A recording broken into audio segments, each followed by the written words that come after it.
Hi there, and welcome back to this random level 1 run of Elden Ring. Last time we messed around in Caelid and we also killed Radon, and today we're starting out in Lanedale because I wanted to go pick up a talisman somewhere in here. So I'm gonna start out by running away from the tree avatar because, well, he's not worth the time it takes to kill, and then I make my way to the sand part of Lanedale where I got murdered by a Leonine Misbegotten, and after coming back and making my way through everything, I picked up the Flame Drake Talisman +1, and today we're going to be messing in Altus, so I go ahead and see Millicent to keep her questline going, and I also fought a Tibia Mariner, and it was really fun, as always. And once he's dead, I'm free to go ahead and start doing some more interesting stuff, like going into Mount Gelmir to pick up a golden seed, enter a Seatwater Cave, and die by muck. Why did I go into Seatwater Cave, you ask? Honestly, I don't know, but I made my way to the end and I fought the Kindred of Rot, who were absolute pushovers because they've got like 5 HP, and after killing them you get the Kindred of Rot exaltation, so that's cool. I might end up using that eventually. And I also kept going into Mount Gelmir and I fought the Magma Worm, who killed me, of course. Well, anyway, on my second attempt I managed to put him down for good, and afterwards I can go ahead and talk to Alexander to keep his questline going as well, and after that it's a casual stroll up the mountain in order to go mess with some demi-humans, and some bears. Don't mess with bears, folks. Don't mess with the virgins either. Talk to Crystal Man over here for the Comet Azure spell you'll never be able to use. Make your way across the bridge and open the door to the hero's grave, realize what's in there and peace the hell out because you want nothing to do with it, and then go ahead and watch a guy get publicly executed by a firing squad. Anyway, now it's time to just climb a whole bunch of ladders and make your way to the top to fight the Falling Star Beast, and well, it wasn't very interesting aside from the fact that I had absolutely pitiful damage, so it took like 5 minutes. Maybe not 5 minutes, but it took longer than it should have, but I did kill him on my first try, and now I can pick up the Golden Seed and head into Volcano Manor through the front door, like a civilized person. So I started out by picking the Grace, and then I headed upstairs in order to get humbled by Inquisitor Giza, because, as it turns out, he hits kinda hard. Hard enough to one-shot me, in fact. Like I said, and believe it or not, getting humbled by NPCs is going to be a recurring thing in this episode. At least this time I managed to succeed on my third try, which isn't too bad, and then I went straight to Tanith to pick up the drawing room key and headed straight into the walls, because that's where the memes say you're supposed to go. Afterwards I started looting everything I could find in Volcano Manor, and there really wasn't much going on. It was just a casual, leisurely stroll throughout the volcanic hellscape. Eventually I ended up getting body blocked by a snake, and instead of killing him like I should have, I tried to go around, but it didn't work, so eventually I ended up getting backstabbed by another snake. And afterwards I had the most embarrassing death of all time. Watch this shit. Yeah, that's pretty freaking terrible. So after picking myself up from this humiliating death, I went ahead and died another humiliating death by the hands of this snake over here. And after killing this guy, I went ahead and suffered a third humiliating death in a row, getting one-shotted by this guy in diapers or something. Pick up the funny frogman helmet because it gives arcane, I think, which might make it useful at some point, and then I went back outside to Mount Gelmir in order to loot some more stuff that I hadn't gotten previously, and by killing this wormface I get a larval tear, which obviously is the best reward of all time. But killing the ulcerated tree spirit nearby gives you something kind of maybe more useful. Make sure you curse whoever decided to put a message in front of this item, and go ahead to this shack over here to absolutely bully this repeated NPC because she was guarding an item you may or may not want to use. And then I equipped the Flame Drake Talisman +1 I picked up earlier in order to fight Rykard, and as it turns out it didn't help at all. I'm still getting one-shotted. Except not all the time. What the hell. Fortunately, with a +6 Serpent Hunter, the first phase was pretty darn easy, so I only had to worry about the second phase, which is much easier in my opinion, but that doesn't change the fact that I'm an idiot, so I still got myself killed. So after coming back and taking off my pants for some reason, I managed to take Rykard to his big Rancor call attack thing, whatever the hell it's supposed to be. So I started using the Ash of War, but only the first hit, to stagger him over and over to prevent him from doing anything, basically. So from here, this should have been the freest win of all time. All I had to do was make sure that I restored my FP when I ran out, and I somehow fortunately managed to avoid this fire geyser that was right next to me, even though I know I've gotten hit by ones that are farther away from me. But when I did run out of FP, I completely screwed up my menuing and I used my empty physic flask instead, so after finally restoring my FP, I kind of panicked and I just used the entire Ash of War in an attempt to kill him as fast as possible, which actually ended up working. What's really funny though is that despite the fact that Rykard is dead, his attack still continued, so while I was heading over to the Grace, there was all these flying skulls going by, and it was pretty funny. So afterwards I started messing around in Altus, getting chased by a troll, but most importantly opening up the way to the old Altus tunnel for, you guessed it, the smithing stones that are in there, because that's all there ever is in these places.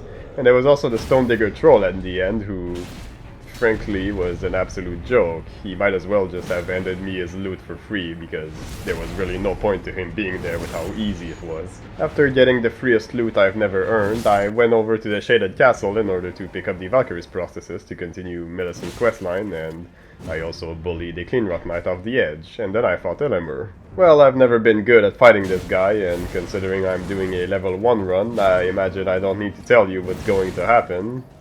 Yeah, exactly. Despite that, it actually wasn't too bad, considering I only died like 4 times, and that's because on my 5th attempt I managed to find a way to exploit the hell out of his AI. Basically, as long as you try to stay in his back, he'll always use this super slow shield slam attack that's both really easy to dodge and also gives you plenty of time to get a couple of hits in while he's recovering. And with that, it was easy to get some stance breaks and just loop this pattern over and over until I finally managed to kill him.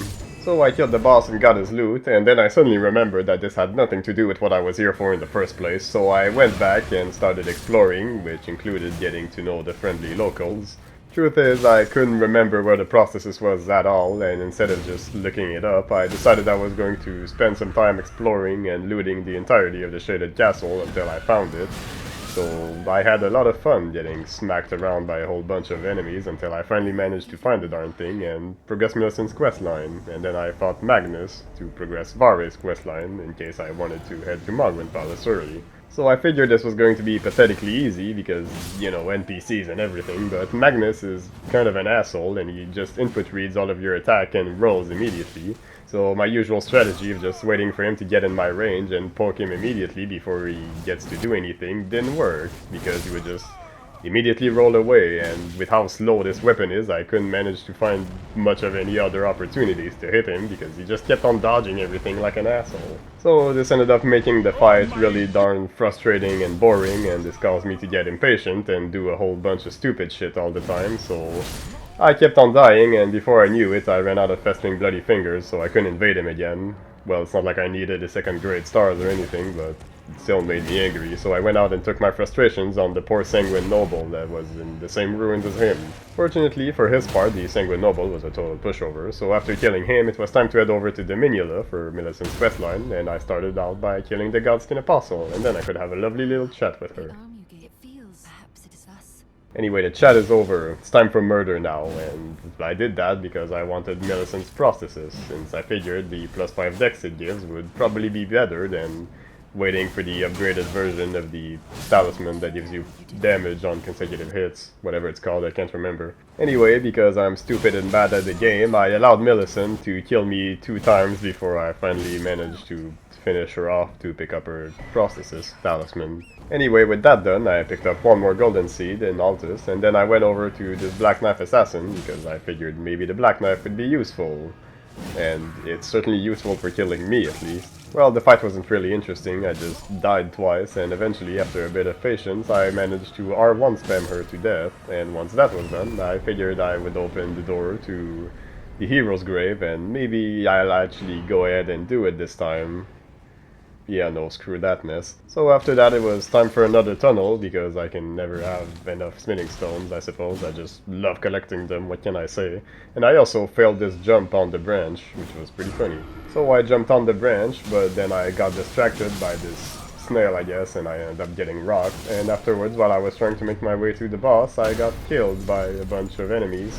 But fortunately, at least the boss were total pushovers, because well, they're crystallians. Well, with my business in Altus finished, it was time to head on underground, where, among other things, I started out by dying because my jump got ate by a 1-inch drop. So just like Volcano Manor, Nocron was basically the equivalent of a casual Sunday morning stroll, which culminated in a boss fight against the Mimic tier, which, in case you didn't know, is pretty darn bad, because level 1 and whatnot, so yeah, it really was as easy as just pressing R1 like 5 times, and that was the end of that. So then I started exploring, which included dying to gravity because my jump momentum got totally screwed over, and I also picked up the Mimic tier, which I probably will never use because level 1.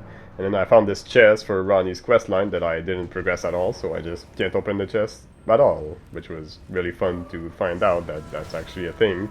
So I just went back and started lighting the fires for the Ancestor Spirit fight, and trying to run away from rats, I fell down a cliff and died again. With all of the fires lit, I could go ahead and fight Rudolph, who managed to kill me once because I didn't realize his AoE heal thing was actually an attack that could damage you.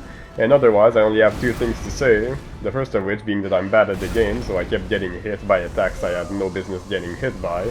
And the second being that his whole healing gimmick was really annoying because it made the fight take way longer than it had any right to, considering how bad my damage was. But the heal kept on getting worse, so after a while I eventually managed to finally kill him. So with him dead, I get his remembrance, and now I can go over to the aqueduct part of Shifra River, which as a matter of fact is not over here. Well, after finding my way, I helped this Crucible Knight with his assisted suicide, and then it was time to fight the other Crucible Knight, whom I really have no reason to fight, but I wanted to do it just for funsies. And I definitely didn't die like 6 times, because I'm really good at this game, I swear. Well, as it turns out, I only died 3 times apparently, so that was cool. And after killing him, it was time to fight the Valiant Gargoyles. Well, I'm not going to beat around the bush with this. This fight sucked, like real bad.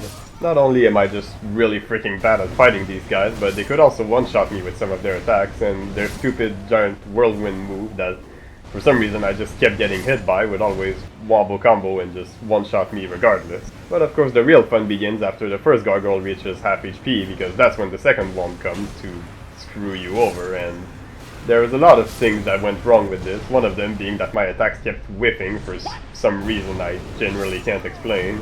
On top of that, my damage output was freaking terrible, and I also managed to find out that the gargoyles actually have 2 poison attacks, one of which has a shit ton of range, and it makes getting away from it real awkward when you're fighting another gargoyle at the same time that the other one decides to pull it off.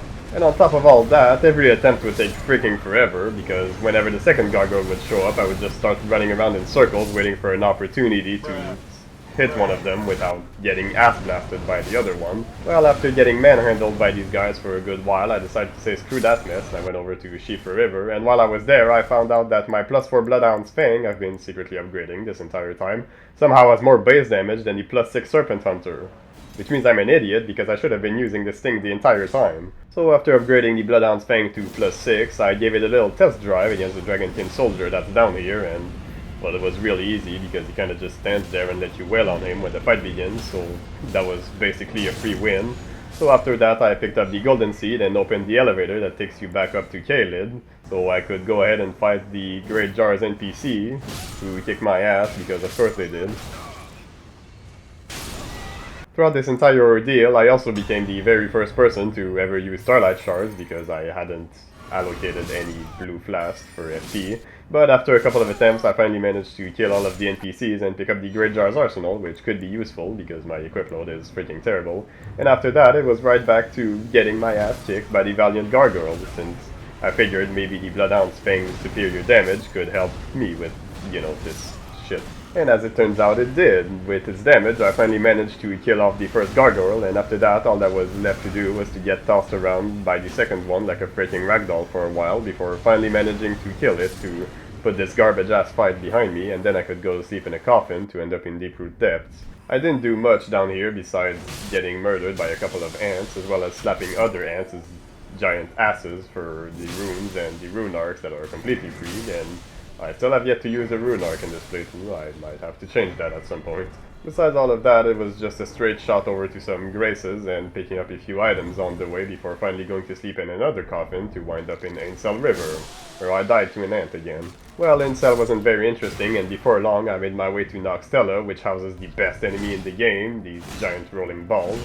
And then I got murdered by some fake NPCs before watching the game make a mockery of physics by getting my ass kicked by this ball that was barely moving. And afterwards it was time for Lake of Rot, which was basically just a running and pressure plate pressing simulator. So yeah, Lake of Rot wasn't very interesting either. I just made my way to the Grace at the end, picked it up, and then I went back for a couple of items, including the Mushroom Crown, which might help with damage later on. And after that I fought the Tree Spirit because I wanted the Golden Seed. And naturally, I had to die a couple of times first because contractual obligations and whatnot. Well, as it turns out, I managed to kill him and get my reward on my third try, so it wasn't really that bad. And afterwards, I could go to sleep in yet another coffin to wind up in Estelle's arena. So as I've done before, I once again foolishly went in this fight expecting it to be a cakewalk, because it usually is on a regular playthrough, completely forgetting the fact that I'm in a level 1 run, and it doesn't work that way, and as it turns out, he could actually one-shot me with a couple of attacks, the most problematic of which being his meteorite one, because seeing what's going on in this giant projectile clusterfuck is kinda hard to do, so I kind of just resorted to spam rolling my way through it and hoping I would dodge everything, and as it turns out it kind of worked, and before long I finally managed to kill him. Well, I think that's going to be the end for this video, because that was a lot of stuff, so once again I know no one makes it here, but thanks for watching. Leave a comment and dislike and unsubscribe and all that stuff if you actually did make it here, and goodbye.